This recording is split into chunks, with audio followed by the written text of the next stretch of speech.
ఆధ్యాత్మిక మిత్రులకు నమస్కారం. ఇద్దరు స్నేహితులు ఒక రోడ్డు మీద వెళ్తూ ఉన్నారు. ఒక దుర్వాసన వచ్చింది. పక్కనే చూస్తే పెద్ద బురదలో పంది అనేది దొర్లుతూ ఉంది. దాన్ని చూడగానే ఒక మిత్రుడికి చాలా జుగుప్స అనిపించింది. దాన్ని చూసినప్పుడు ఆ స్మెల్ చూసినప్పుడు కూడా చాలా వికారంగా అనిపించింది. కానీ రెండో మిత్రుడికి ఆ పందిని చూడగానే అతడికి చాలా ఆనందం అనిపించింది.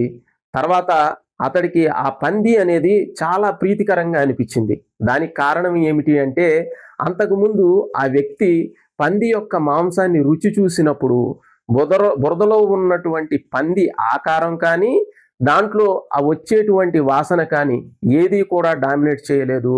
అతడి మనస్సులో ఉన్నటువంటి ఆ రుచి చూసినటువంటి సంస్కారం వాసన ఏదైతే ఉందో, ఆ నీచమైనటువంటి దాంట్లో కూడా ఉన్నతమైనటువంటి ఆనందాన్ని చవిచూడటం జరిగింది.